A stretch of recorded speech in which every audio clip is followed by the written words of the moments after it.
ಎಣ್ಣದು ಹಿಡಿಬೇಕು ದೊಡ್ಡ ರೈತ ನೋಡಿ ಹಾಕೋದು ಅಣ್ಣ ಏನು ಮಾಡ್ತಾ ಇದ್ದೀವಿ ಬಿಡ ಇರ್ಲಿ ಬಿಡ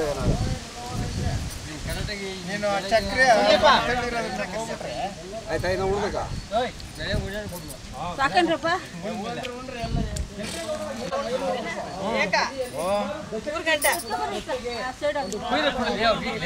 ಸುಮ್ಮನೆ ಮಾತಾಡ್ಬೇಡ್ರಿ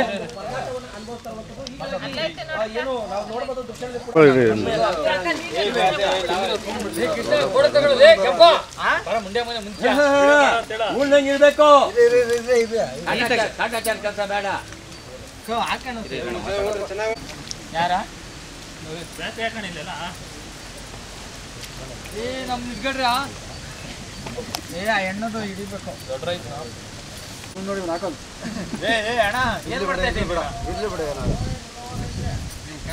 ನೀನು ಚಕ್ರೆ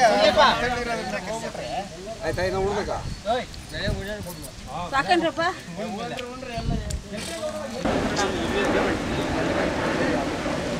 ಅಣ್ಣ ನೀವು ಹಂಗೆ ಉಳ್ತಾ ಇದ್ದೀವಿ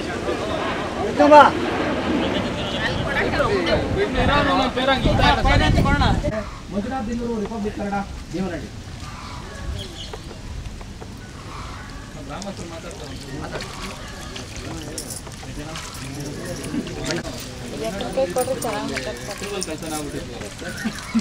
ಬರ್ರಿ ಮಾತಾಡೋದು ಸ್ವಲ್ಪ ಮಾಡಬೇಕಂತ ತಮ್ಮಲ್ಲಿ ಕೇಳ್ಕೊಳ್ತಾ ಇದ್ವಿ ಅದು ಮಾಡಿಲ್ಲ ಅಂದರೆ ಮುಂದೆ ಒಂದು ದಿನ ಉಗ್ರವಾದ ಒಂದು ಹೋರಾಟವನ್ನು ನಡೆಸ್ತೀವಿ ಅಂತ ನಮ್ಮಲ್ಲಿ ಗ್ಯಾರಂಟಿ ಕೊಟ್ಟಿದ್ದೀವಿ. ಇವತ್ತು ನಮಗೆ ನೋಡೇ ಇರೋಕ್ಕಾಗಲ್ಲ, ತೋಟಕ್ಕೆ ಹೋಗಲೇಬೇಕು, ಹೋಗದೇ ಇರೋಕ್ಕಾಗಲ್ಲ. ಕೂಲಿ ಮಾಡೋ ಜನ ನಾವು ಕೂಲಿ ಮಾಡೋಕ್ಕೂ ಹೋಗಲೇಬೇಕು. ಯಾವ ರೀತಿ ಓಡಾಡೋಕ್ಕೆ ಸಾಧ್ಯ? ಮಕ್ಕಳು ಓಡಾಡಬೇಕು, ಮಕ್ಕಳು ಯಾವ ರೀತಿ ಓಡಾಡೋಕ್ಕೆ ಸಾಧ್ಯ? ನೀವೇ ಹೇಳಿ. ಈ ಥರ ಆಗಿದೆ ಪರಿಸ್ಥಿತಿ.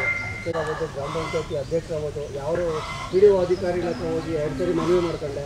ಪಿ ಡಿ ಒ ಅಭಿವೃದ್ಧಿ ಅಧಿಕಾರಿಗಳು ಸಹ ಅವರು ಗಣನೆಗೆ ತಗೊಂಡಿಲ್ಲ. ಆಗಿದ್ದಂಥ ಅನಾನುಕೂಲ ಆಗಿದೆ. ನನ್ನ ಹೆಸರು ರಘು ಅಂತ.